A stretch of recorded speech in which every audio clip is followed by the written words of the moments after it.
We want to see every person in our community have a life-changing encounter with Jesus. We believe that's done through you and I, knowing the path and walking the path.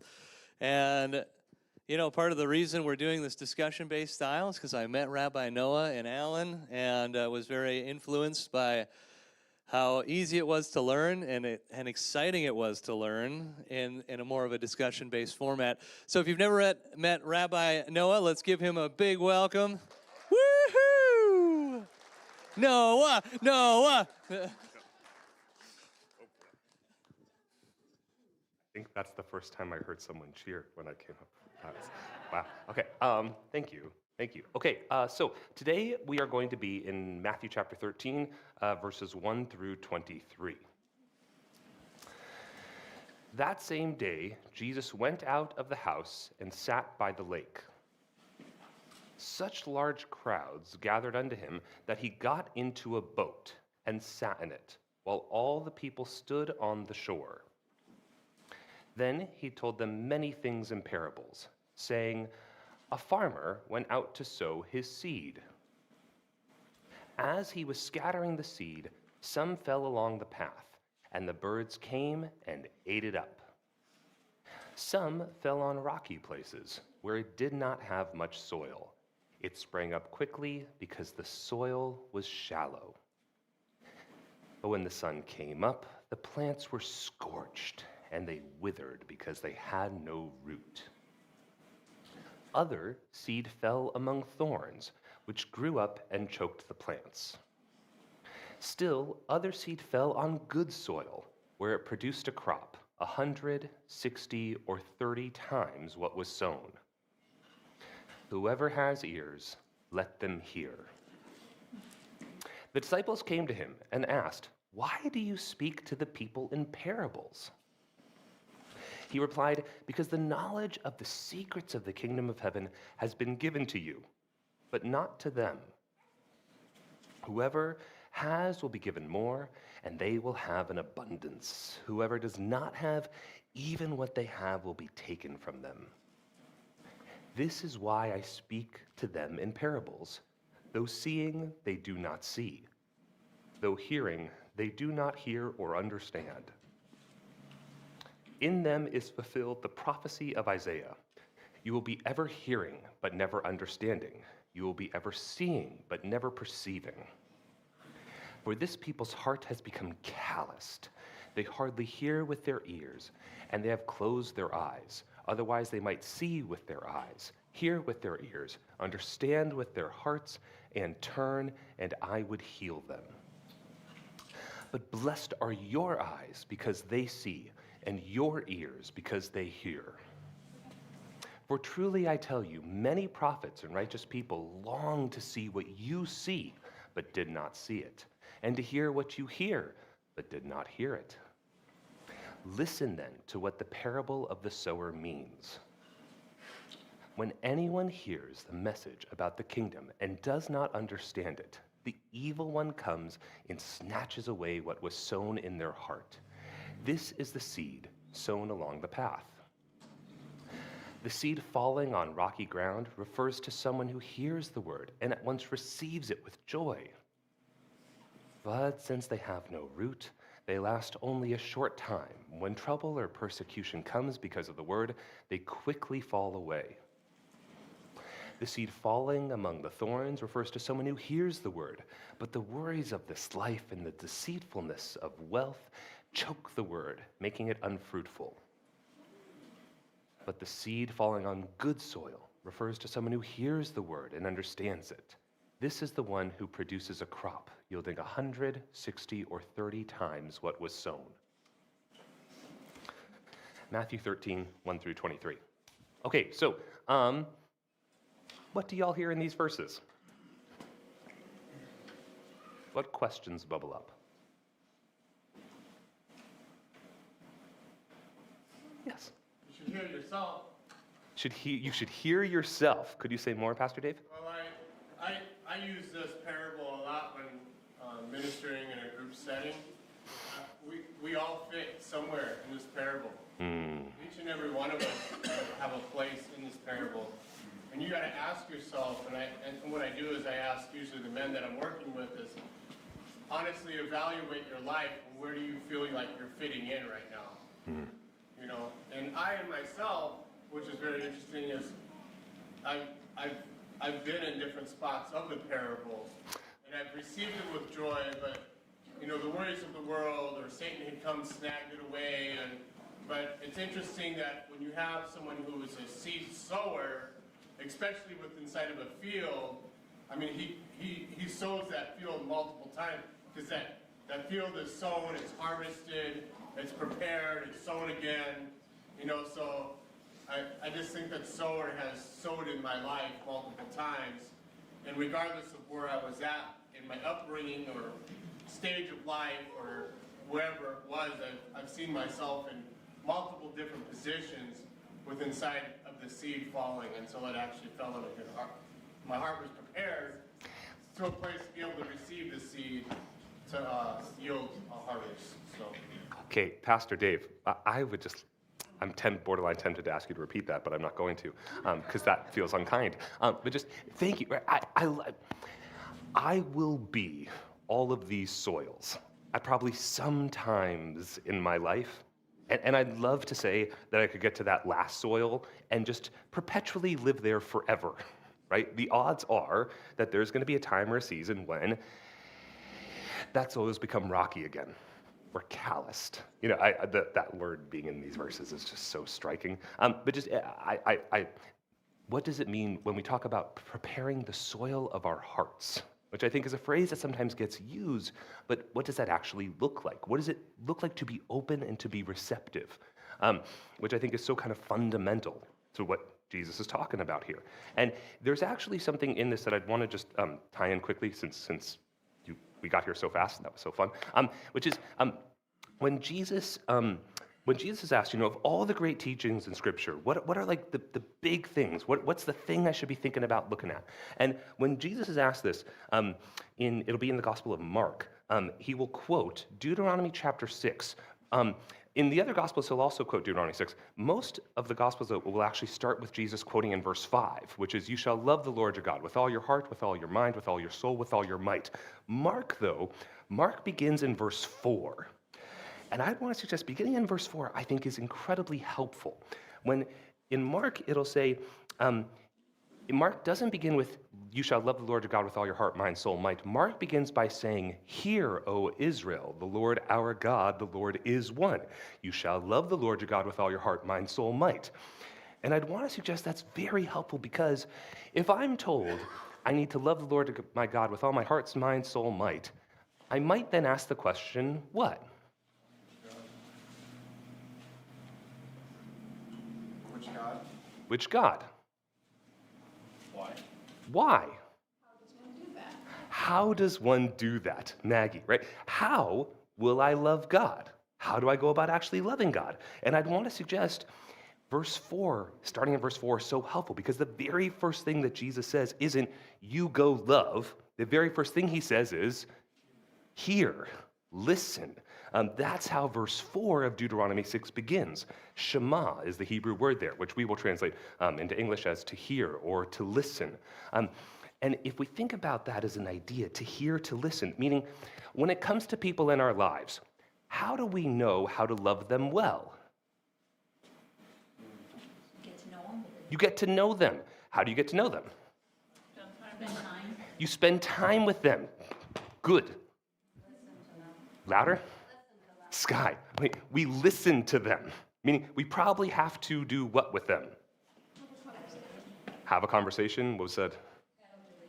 Have a relationship. I'll throw one more. Ask them some questions. Oh, go ahead. Sacrifice our time to get to know them. Whatever I thought I might be doing with my time, maybe that's going to take a whole nother direction, to really be present in that relationship with them. And I'd want to suggest that's how Jesus actually begins, saying, what of all these teachings? He'll say the first command. He's quoting Deuteronomy 6, 4, and 5. Hear, listen. Shema in Hebrew. And I'd want to suggest, oh, yes. Like letting them go and be dug into. Ooh. It's like when the farmer goes out to the field and he turns the soil. God turns the soil of our heart.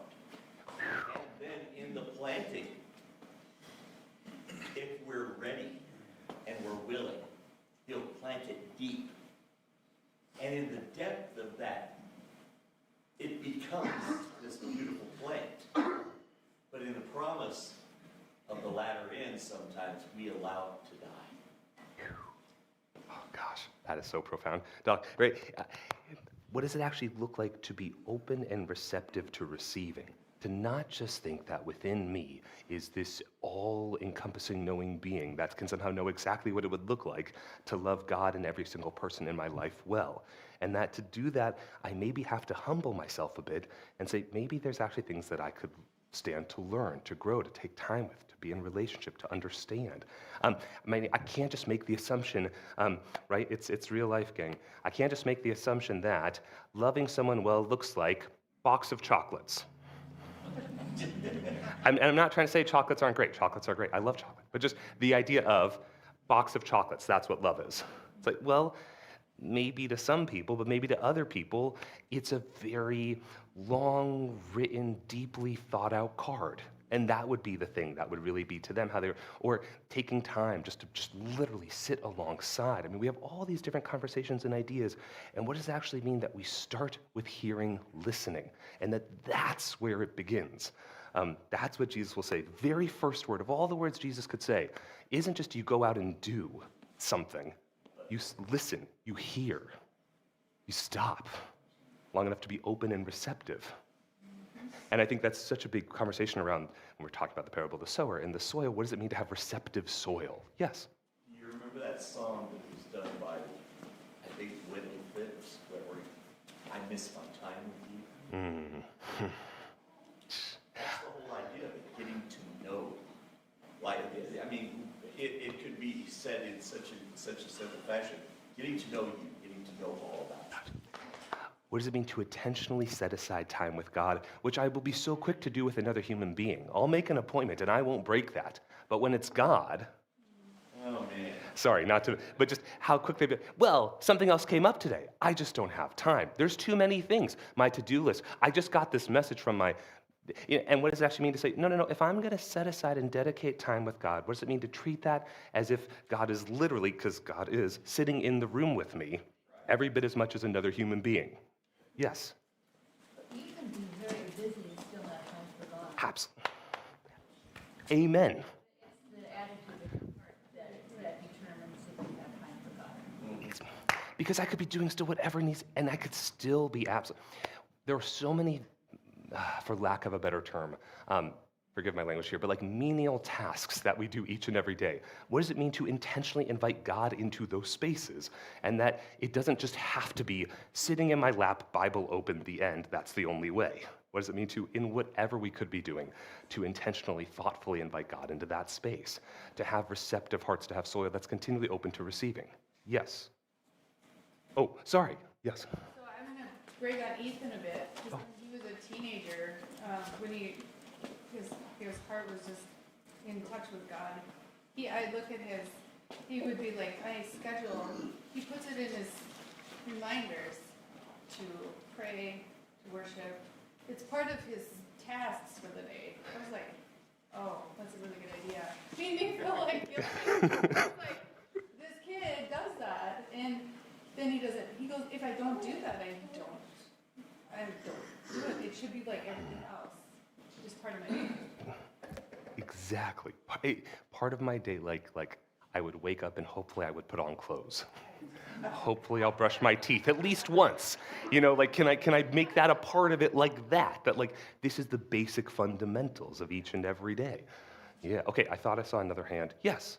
So pray without ceasing. We can pray. We don't have to have a scheduled time to pray. We can pray when we're driving our car. We can pray when we're at work. We can pray anywhere. We don't always have to verbally pray. We can also pray to ourselves. Oh. So pray without ceasing. We don't always have to have a scheduled time to pray with God. Okay, Jackie. And I think some people are wired all different kinds of ways. I mean, I think some people need, as Sarah pointed to, like, they need to have it written down before them. That'll be the thing that helps to trigger them to get into that space. Some people, they're a bit more free flow. They can just know that, okay, if I'm in this space, I'm driving to work, I can be in that space. But I love as you also just said, and then I promise we'll get a bit more back to pieces more Matthew 13, but just, Jackie, I love as you said, what you said there, because I think there's an idea of prayer has to be an external manifestation of words. And that's the only thing that counts as prayer. It will be a whole nother study. But in 1 Samuel 1, Hannah will go and pray at the tabernacle. It'll say that she's praying in her heart in 1 Samuel 1. And Eli actually thinks she's drunk because her mouth is moving, but there's no sound coming out. And so the idea of prayer only counts if I'm saying it out loud and everyone can hear it. And we have 1 Samuel 1 example, and I'm not saying to not pray out loud. I think there's something powerful and beautiful about that. And the notion of a prayer in my heart is any less valid. God seems to very much hear Hannah's prayer. And it says she's praying in her heart. So the notion of that being every bit as true and real. Exactly, because we see those examples in our Bible. Yes? Slightly maybe a little off topic, but when you said the word was listen and hear, the word that popped into my mind was distraction. And I think in our modern society, like, if you want to listen and hear God, you put down your phone, turn the TV off, get away from the computer, and embrace silence is one of the hardest things for me to do, so that's maybe why that word came to my mind, but yes. Okay. Thank you. Can you pull up, verses 21 and 22 again? Sorry, to this exact, because how much distractions can persist. Since they have no root, they last only a short time. When trouble or persecution comes because of the world, they quickly fall away. And then thank you. The seed falling among the thorns refers to someone who hears the word, but the worries of this life and the deceitfulness of wealth choke the word, making it unfruitful. There's all very many multitudes of things I think distract us, cause us to go astray in all different kinds of directions. And I think, I love the way you said that, to hear, to listen, to pay attention, to be focused, to have a certain degree of, this is where I'm really giving it all to. And that's the very first word Jesus will say in the Gospel of Mark when talking about the first of the two great commands. And I just think it's such a helpful framing of what does it mean to be receptive, to hear, to listen, to pay attention, to be present, to actually give oneself fully whatever the time ask is. Yes? I think, too, if we think about chapter 13 starts off by saying, at that time, right? And so this is connected to the last chapter, which is all about the Pharisees, the people who should have gotten it, and they're the bad soil, right? And I think it's just interesting to think you could spend all your time reading the Bible and doing all these things, but miss the point of it, right? Pretty easily, it seems. Okay, and I see your hand, and then I want to return to what you said there. Okay, yes. Coming on point 21 there, it says, I'm reading the Amplified version, and it says, the first part, there is no real root in him, but it is temporary, inconsistent, lasts but a little while. So last year I was learning to work out, and the big key is inconsistency. And so this is like, that really just jumped off the page to me that we're inconsistent. We're inconsistent and consistent, we're consistent and inconsistent. Probably my greatest consistency is my inconsistency. Yeah, exactly. Yep. How that's so often manifest, and what does it mean to really be dedicated and all in consistently? Okay. Now, Ethan. Okay. Can you say what you said again, please? Yeah. It seems like Jesus is talking about the Pharisees because this is just like a connected story. How often we can spend all of our time reading the Word and getting to know it, but not practicing it, and missing the real point. Okay, was in a study recently, and to your exact point about reading the Word, which is helpful, and there comes a point where, and one of the things that came up in the study was Matthew chapter 22, the parable of the king with the wedding banquet. And someone said, they heard this parable, and the king with the wedding banquet, just as a little kind of way oversimplification of it, but king throws a wedding banquet, and a bunch of people, well, first of all, a bunch of people won't come, but then people come, but then there's someone who's not really dressed properly for the occasion, and they get thrown out, and there's weeping and gnashing of teeth. Okay, really oversimplification of wedding banquet, but like basic bare bones of wedding banquet. Okay, it's a lot more, but just, and in that parable, that kind of makes it sound like the king or God, Jesus, is saying, someone came dressed how? Wrong. And then what happens to them? They get kicked out, and then what? Weeping and gnashing of teeth. Weeping and gnashing of teeth. Now, that sounds kind of what? Louder?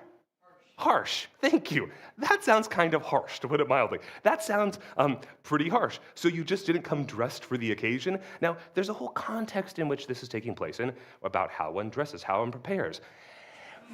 The person in the study said, and almost verbatim, it makes God, Jesus, sound really harsh and really mean. Who is Jesus talking to in that parable? The Pharisees. The Pharisees are who Jesus is talking to, and it makes it where we can read our Bible, and that's really great. When we miss the context of some of these verses, when I lose the part of like who is Jesus' actual audience in a moment, becomes so difficult to actually get to what is God's heart, because part of the whole wedding banquet parable seems to be that Jesus is saying, what does it mean to have people say, I am following God, I'm so close to you, I'm with you all the time, I'm utterly devoted and dedicated to you consistently, and to be totally unprepared. Exactly. The parable of the prodigal son, the parable of the older brother, right? And what does it actually mean to look at who is the person? So while I don't think God is being harsh at all. I think God is saying, you're really going to say you've given your whole life to the Lord, that you know God so deeply and intimately, that you've spent all this time together, and then you don't even know what to wear? Come on, like, you're going to claim this and then you're going to behave this way? When we talk about knowing the path and walking the path, knowing the path can be great, really helpful and important. If we're not walking it, so and I want you to, then when I read a parable, it can sound really harsh because I don't know who Jesus is talking to, and that there's a whole context in which he's speaking to in these moments that is very specific and very helpful to kind of hold in our hands when we're thinking about it, because otherwise God might sound really mean and unduly cruel, and it's like, there's a whole thing. Okay, so just want to, because Ethan said that. Yeah. Okay, Matthew 13, theoretically what we were talking about. So Matthew 13. Good, Matthew 13. What else do people hear in Matthew 13? Yes? What is the root that the person doesn't have, that the word doesn't stick because they don't have a root in themselves? Okay, can you repeat that one more time a little louder? So what does it mean that there's no root in yourself for the word to be able to adhere to? What does it mean for there to be no root in yourself for the word to really come into? Okay, what might that be talking about? Yes? Having a foundation knowledge of God and his word. A foundation knowledge of God and his word. Yes? I'd say also being part of community. Having some sort of structured leadership for you, so if you are somewhat in the wanderness of whatever that, or a question of script, like we have a point, accountability, someone to go to help lead. We all need different leaders in our lives, you know what I mean? So I think it's a big part of it too. Beautiful. Yes, Guy? What it makes me think of is an experiential relationship with the message. So if I have some areas in my heart that I'm like, I don't really want anything to touch it, it's a touchy topic, I don't let that word interact with that painful part of my life. And so it can, there's not a real, there's no experiential association in that area. Let's say, maybe it's a hardship, something that hard you're going through, and the word doesn't make sense, but through working through, kind of wrestling through the message and your experience, the roots can grow into deeper. And so even when something doesn't make sense, it can still stay alive, and eventually maybe it makes sense, but it sticks. Good. Yes? It kind of makes me think of discipleship too, like you're witnessing to someone and they're excited because, they accept the Lord and they're all excited, but if you don't disciple them, if you don't spend time with them, they don't grow, they don't learn anything else, they just tend to go back. Okay, well, okay, so I love that. Okay, Gary, yes, and then I want to, Melanie, okay, yes, Gary. Along with that, we recognize that we need to help a person, and we're trying to help them to grow. So we're going to put time into this. But after we start putting that time in, things in this life attack us and say, we don't have time for that anymore. Well, that's not the truth. The truth is, our heart is looking for an excuse.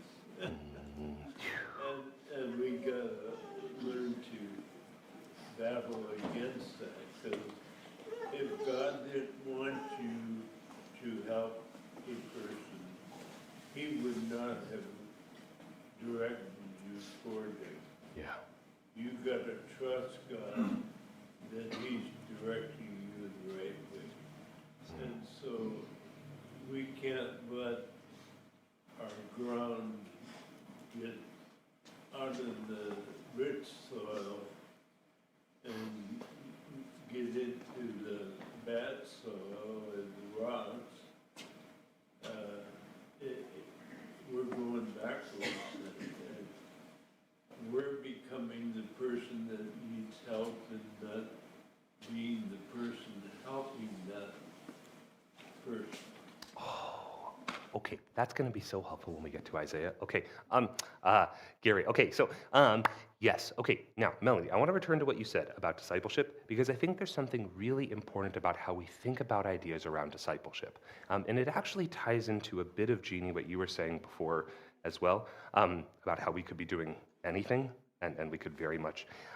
So this is a very old teaching that probably traces back to Eastern Europe. So it's kind of a parable story. And the way the story goes, and it's kind of an old Jewish tradition story, but the story goes like this. There was a rabbi living in hundreds and hundreds and hundreds of years ago in like a far-flung part of Eastern Europe. And he had kind of a small group of disciples who were following him. And he was very well known, but a very small group following him. And he had one of his disciples ended up leaving.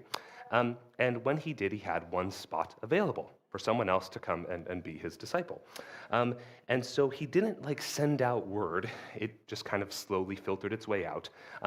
And 4 people ended up coming up to this rabbi and said, I want to be your new disciple. And he said, okay, well, I only have one space available. And so 4 people come in, and so the rabbi's standing there with these 4 gentlemen asking to become his disciple and says, okay, why are you here? And the first man says, I'm here because I have heard it said that to hear you teach is to understand God and God's word in completely new ways. And I would love to learn to teach how you teach. And the rabbi said, thank you very much. It's important to have good teachers. Second man comes up and he says, why are you here? Second man says, I'm here because I've heard it said that to hear you pray is to see healing happen in a moment. And I would love to learn to pray as you pray. And the rabbi said, thank you very much. I appreciate that. Thank you for coming. Third man comes up. Rabbi says, why are you here? The man says, I'm here because when people talk about the way you serve the poor, those most in need in our community, that you do it with such grace and kindness and love. And I would love to learn how to serve the poor, those who need help the most in our midst. And I said, thank you. There's few things more helpful in our world than to help those most in need.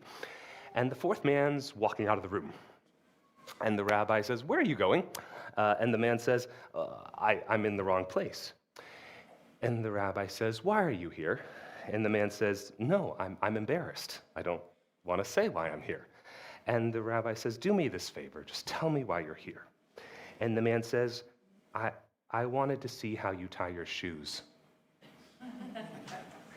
And the rabbi goes, you will be my disciple. What does it mean to actually watch so closely that in seemingly the most mundane, unimportant of tasks, that one could be fully living out, following God's call and worshiping in anything and everything. And that all of those other things are important, and in the tying of one's shoes. Prayer, worship, discipleship, mentorship. There's something to be learned, gleaned from in everything. And I think it just goes to, discipleship it's like a whole lived out, it can't just be, oh, this person teaches great. But you should see how they actually are with their family. Oh, they pray really nicely. They're not very kind to the people they interact with in businesses. They really don't treat them very well. No, it's everything. It's fully integrated. It's not bifurcated, separated, this part of my life, that part of my life, that part of my life. No. It's the whole thing. Yes? Ooh, meticulous. Yeah. In every last part of it. And I just think when we talk about discipleship, it's all of it. It's so every last detail in whatever we're doing as we are sitting at our kitchen sink washing dishes. And yes, as we are sharing God's word in community, yes, and everywhere, everything all the time. Okay, discipleship, Melanie. Okay, so there's, in these verses, there's something that is saying is happening that I want to turn to for a moment, which it says that Matthew will say that what is being fulfilled in this moment? Louder? A prophecy in Isaiah. Now I want to turn to what that prophecy actually says, because what it says is pretty helpful. Now, when this shows up in Matthew 13, this is what, I'm so sorry, I'm sorry. Could you pull up Matthew 13, 14? Sorry. I keep doing this too. 13 to 15? Yeah. So, in Matthew 13, thank you. Oh, thank you, yes. This is why I speak to them in parables. Though seeing they do not see, though hearing they do not hear or understand. And then 14. Thank you. In them is fulfilled the prophecy of Isaiah. You will be ever hearing but never understanding. You will be ever seeing but never perceiving. And then the next part. Thank you so much, sorry. For this people's heart has become calloused. They hardly hear with their ears, and they have closed their eyes. Otherwise they might see with their eyes, hear with their ears, understand with their hearts, and turn, and I would heal them. Okay, now that kind of sounds like God is saying what? He doesn't want to heal them. He doesn't want to heal them, right? Okay, thank you. And I read that, and I was like, that seems interesting that God is saying, I don't want to heal people. So this is what is actually being quoted in Isaiah. And what's being quoted in Isaiah, there's a lot more going on. So first of all, this will be in Isaiah chapter 6. In Isaiah chapter 6, Isaiah is a prophet. He is prophesying to the southern kingdom, Judah, and he's prophesying to some kings who aren't all doing super great. They're having a hard time. And he's prophesying to them before they're carried off into Babylon. The thought is probably a good several decades before they're carried off into Babylon, when Isaiah is probably prophesying to them. So, possibly a century plus, depends on when people think Isaiah's life is. So anyways, Isaiah's prophesying, though, to the southern kingdom before they're carried off into exile in Babylon. And this is, so I'll just start in Isaiah 6, verse 8, but you'll hear where the difference shows up. Oh, wow, thank you. That's so cool. Okay, Isaiah 6:8.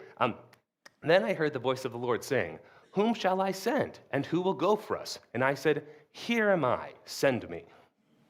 He said, go and tell this people, be ever hearing, but never understanding. Be ever seeing, but never perceiving. Make the heart of this people calloused, make their eyes dull, or make their ears dull, and close their eyes. Otherwise they might see with their eyes, hear with their ears, understand with their hearts, and turn and be healed. Now, that was perfect.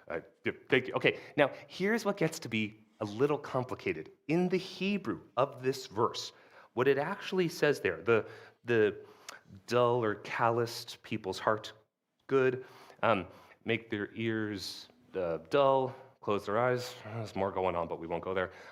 Otherwise, they might see with their eyes, hear with their ears, understand with their hearts.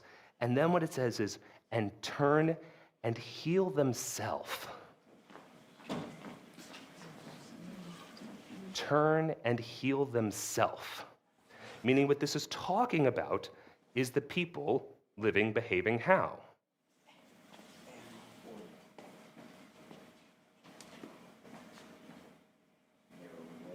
Louder? In their own way. In their own way. And not relying, depending on who?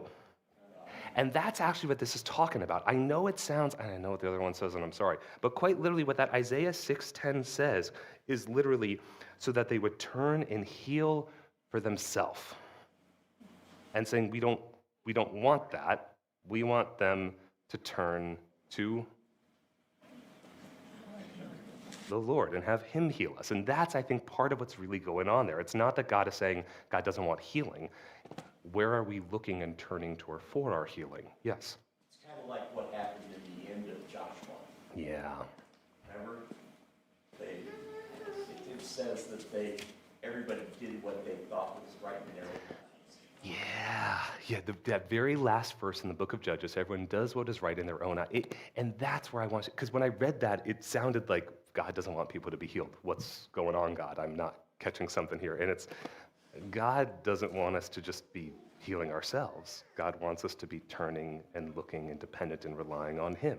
And so there's a whole thing going on there, and that's where just that Isaiah verse I think is really helpful, because that's what Matthew is quoting from Isaiah. And there's a whole thing about what does it actually be meaning to do what's right in our own eyes. Just try to maybe temporally heal ourselves, make ourselves feel better in a moment. I'm feeling pain. I don't want to feel that, so I'll take care of it myself. Yes, Jeannie? Kind of like today. Louder? Kind of like today. Kind of like today. Ooh, make it personal, why don't you? Yeah, right? Yep. Amen. Yeah. Okay, good. What other things? People here. Matthew chapter 13. Yes. Well, just getting back to what Kathy was saying about the bread going down, tying it together with that. I'm kind of looking at it as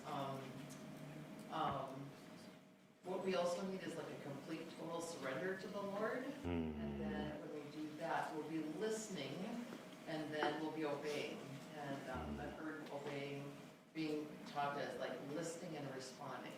So it kind of ties it in with everything everyone else has been saying, but we've got to have that surrendered heart and that's kind of that preparation for ourselves. And it's just like, we can stay in that heart posture. I think that's where we can be receiving, and that root will go down deep. So I think that's foundational too, to the root going deep. So. Julie. Well, that is so, Julie, yeah. Okay. Surrender, it's the surrender. Yeah. And that worshipful heart posture. Amen. So, yeah. Okay, I saw Jackie and then Maggie. Yes. So when you're breaded, they should know you by your fruit. So when you're breaded and you have a sown seed, you're going to produce a harvest. That's going to be Okay, Jackie. What Jackie just said, right? You know your tree, or you know a tree not by its root, but by its fruit. And then can you say the last thing you said again?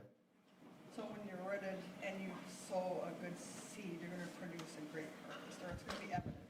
Yeah, there will be evidence. And I think, and I know I saw your hand, but just in that vein, I think sometimes it gets to be very hard and very difficult in this parable as well. Sometimes the harvest comes fast. Sometimes, louder? Takes a while. It takes a while. And just a real quick story. My parents, my mom and my dad, had different thoughts, different opinions, let's say, about how to raise my sister and I when it came to faith conversations. And kind of a long story short, my parents went with my dad's perspective, which I'm very grateful for now. But a lot of people in the community around us thought my dad was wrong. And they thought that the tack he was taking was irresponsible, and they disagreed with him mightily. It would be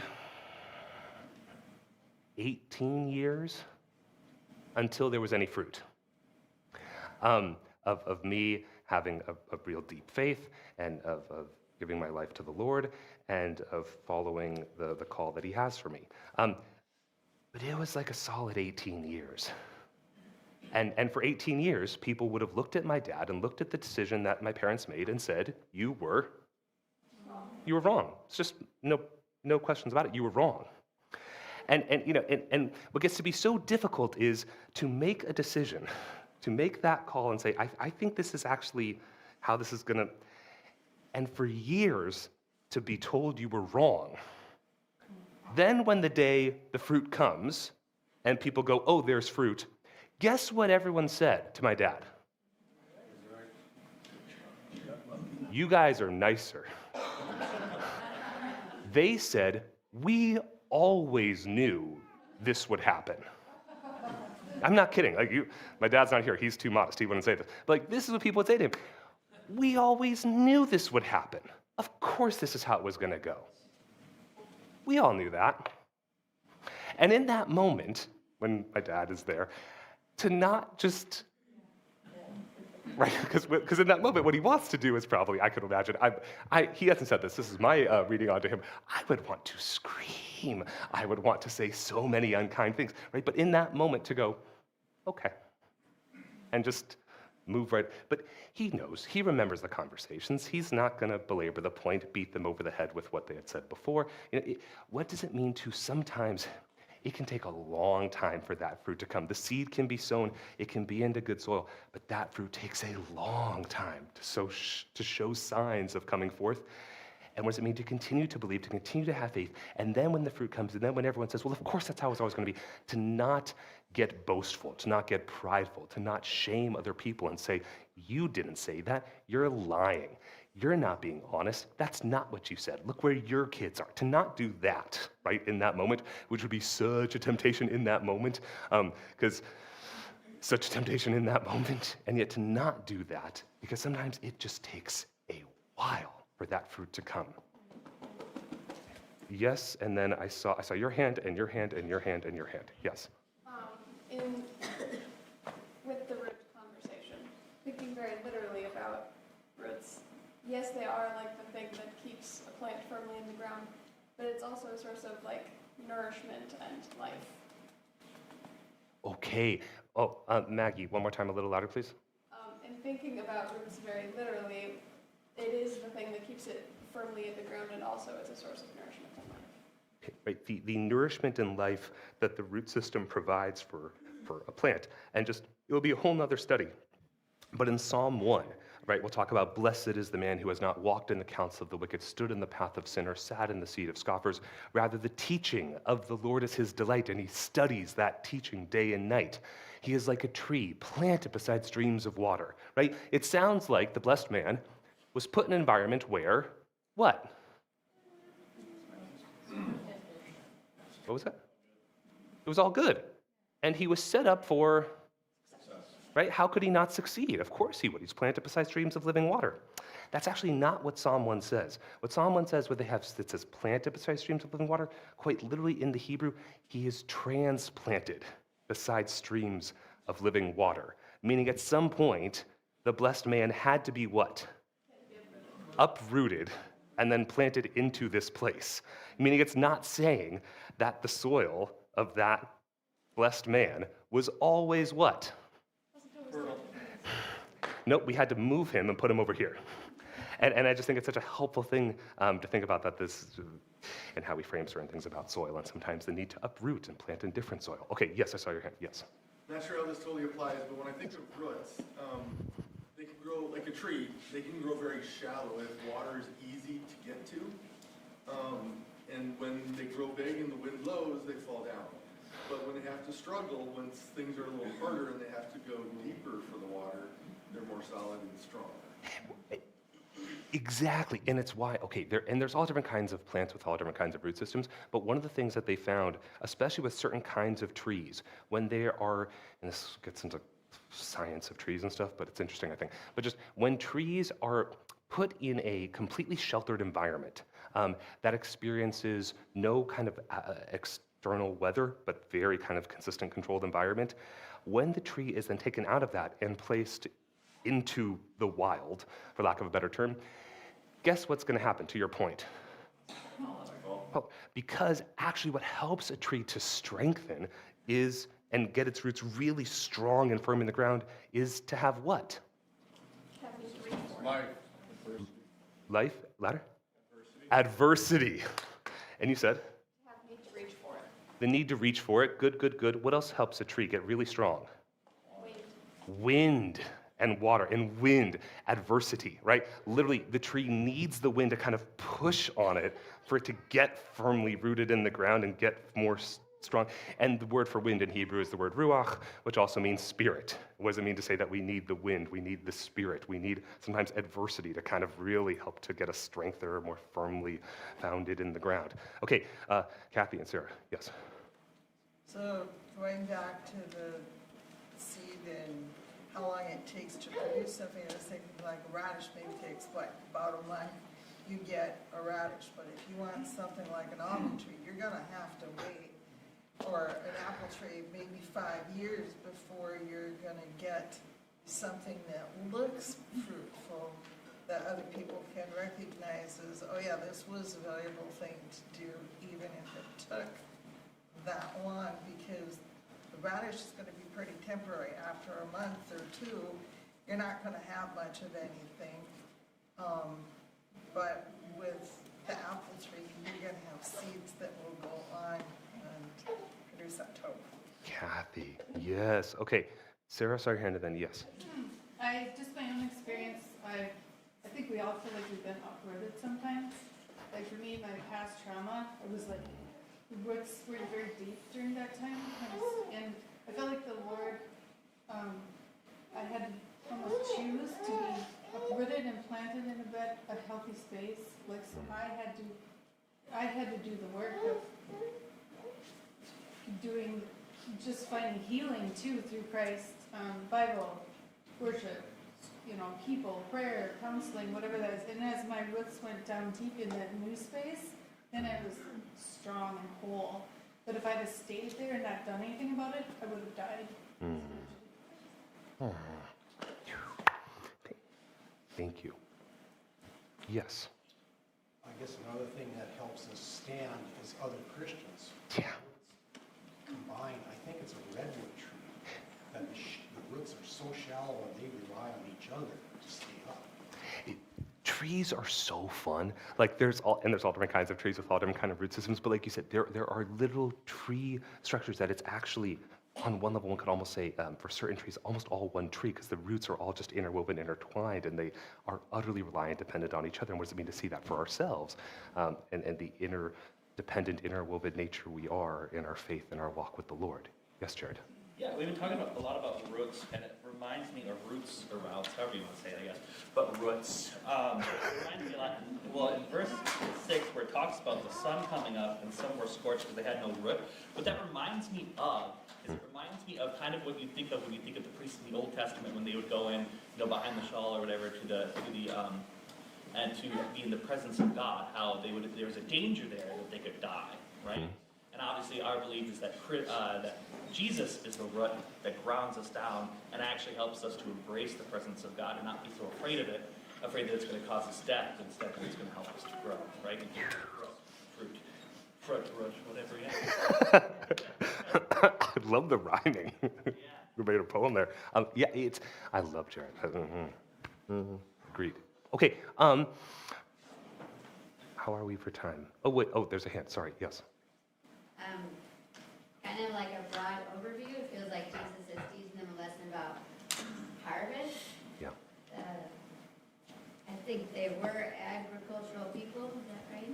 So they would kind of understand, I throw my seed out, I hope I get a harvest.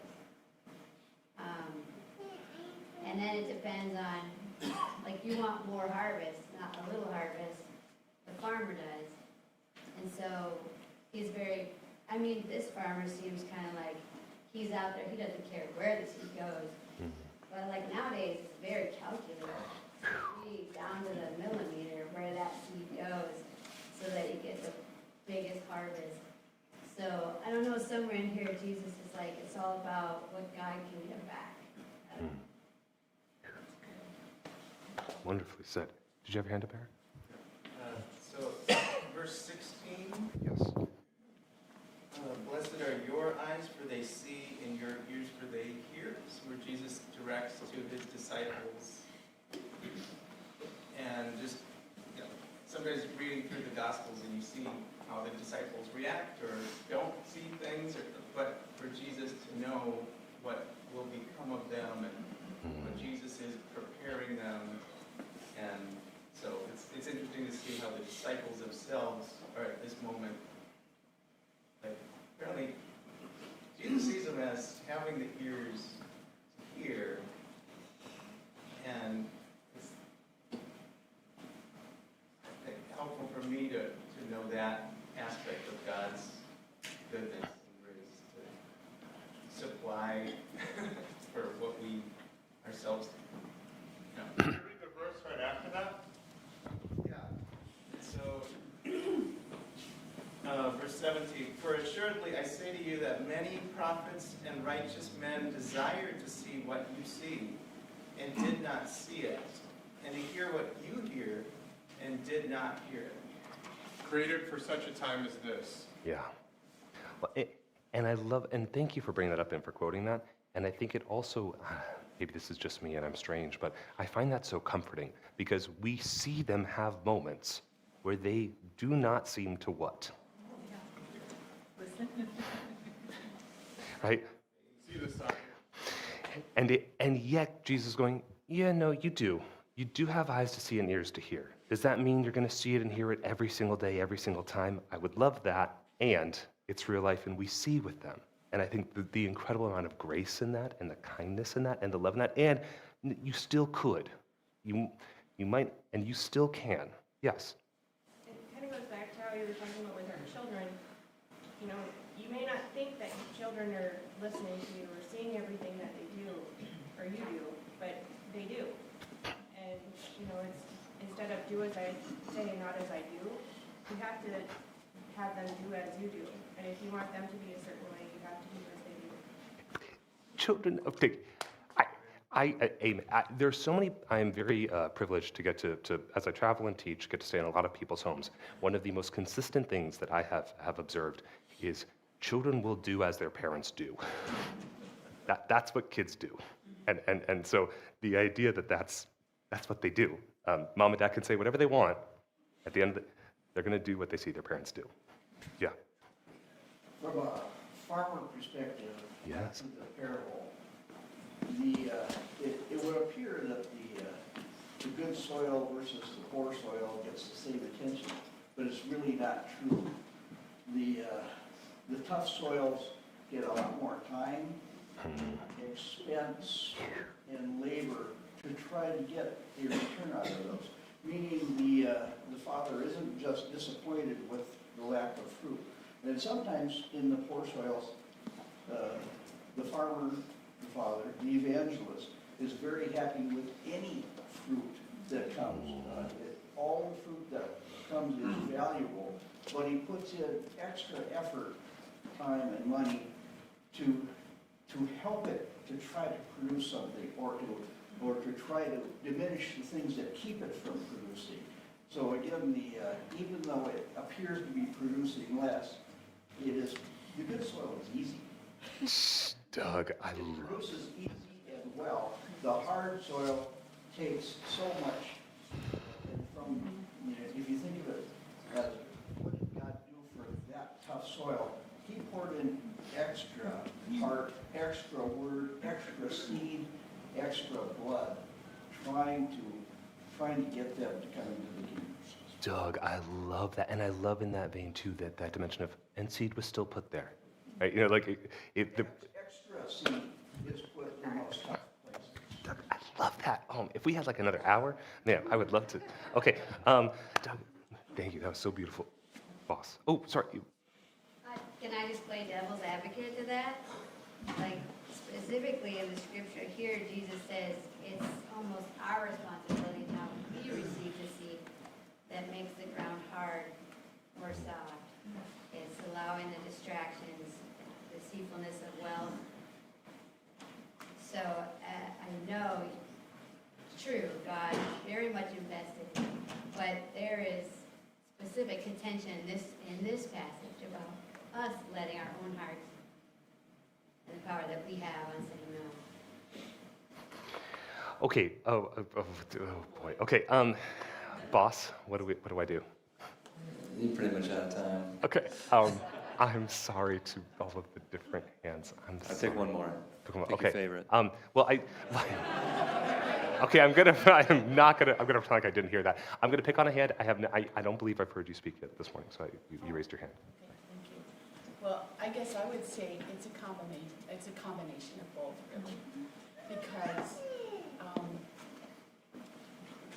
as we walk through life, God makes it very important that we need community, we need other believers, we need people speaking into our lives, discipling us, helping us to grow, and that investment in the field. But also, if you've worked with people, you know each individual has their free will and their choice, and they have to be ready to receive what's coming. And if they aren't ready, as much as you put into someone, it maybe does fall on a hard soil. So it really is a combination of both things, because the farmer has to come in and he has to be working hard on that hard soil. But the hard soil also has to be willing to receive the Father, receive the truth, and receive the things. So it really is both that need to happen. You should have been up here all morning. Okay, thank you. That is good call on having her. Yeah, thank you. Yes, boss. Yes. Thank you so much. This is great. See, he was worried that we wouldn't have enough to talk about because Jesus just explains the parable. But this crowd and your brain are doing really well. And the Holy Spirit, of course. So thank you so much. Appreciate it. You know, as I was thinking about this is such a great thing, because I do think there's so many aspects that go into what makes good soil, right? And, you know, something in my own life in the last week or so, I've been thinking about, I feel like the Lord has been reminding me, it's one of those things, the worries of life can grow up and choke out the seed, right?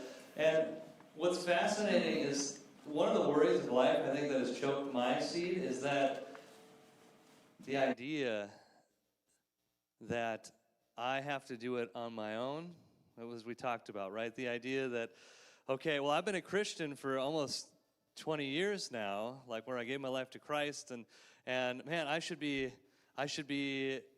old enough to do it on my own now, right? Or that should be what the Lord expects of me, is to do it on my own, or to have enough merit, right? To do well, oh, God should expect so much more from me because I've been, and in the last week or so, I feel like the Lord has just been repeatedly telling me, it is only by my grace. It never stops being by my grace.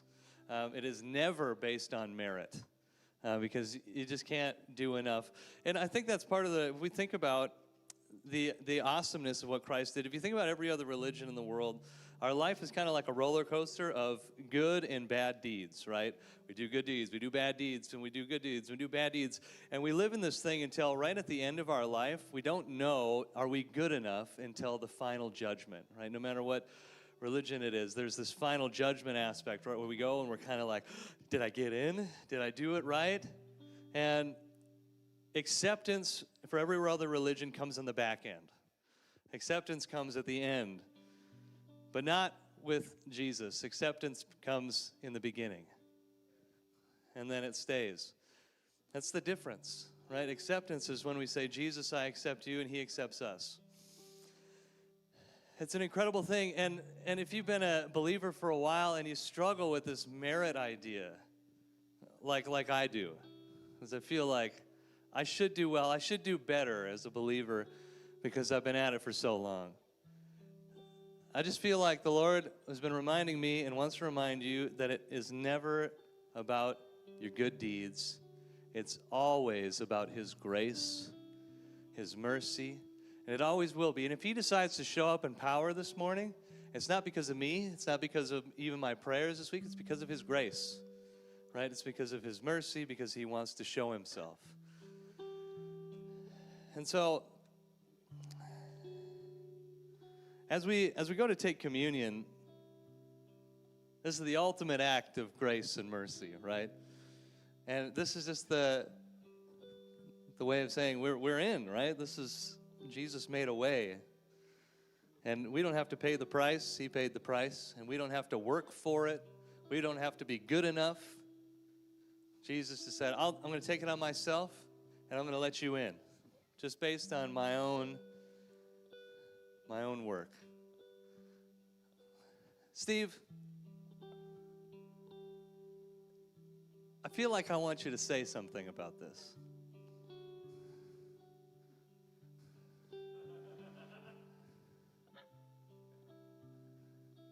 Get up here. I don't know what you want me to say about it. Talk about grace. Wow. Talk about grace. Well, I was just thinking, while you were talking, I've kind of had a rough road the last couple of years. And I was just going to thank you for not rejecting me when I was at my worst. That was a good example of grace that, I was going through a lot of stuff, and I would get a hold of Ethan and text him, and sometimes show up at his house. And you just never rejected me when I was at my worst. And I think that's the Lord. That's an example of the Lord. So that's what I was thinking. It applies, but I don't. That's all I got. Well, I think, I didn't mean for you to talk about me. Go sit down. But I just think this is a journey, because Steve has, wrestled with this idea of grace and merit and all this, and I've wrestled with it too. I think we all do, right? When we struggle with the same things over and over again in life, and we continue to stumble on the same block, right? It's like, what is wrong with me? But His grace never leaves, right? We stumble and we fall, and He's not like, I don't know, when my kids stumble and fall, I don't say, you idiot. I grab them by the hand and I help them back up. And even if you've been at this for 40 years, I don't think Jesus is standing there and, you've been at this 40 years, you should know how to walk, idiot. I don't think He's doing that. I think He's saying, hey, we all trip, we all stumble, all fall short of the glory of God. We all do. And so, I don't know. I feel like we always say that it's a gospel of grace, but internally, is it? Like in your heart, is it still a gospel of grace? Is it, or has it turned into this merit-based religion like every other religion? Or do you remind yourself, no, it is by God's grace go I, right? It is by the grace of God, not by works, that no one can boast. And so, as we take communion this morning, I think that's a part of what it means to be good soil, right? We already talked about that, in Isaiah. It was that they thought they could do it on their own, right? There were these isolated things that thought they could do it on their own. And we should always know we can never do it on our own. There's never a point in your Christian walk where you're going to be able to tell God, hey, God, I got this. I can do it myself. It is always by grace. It's always by His kindness and His mercy.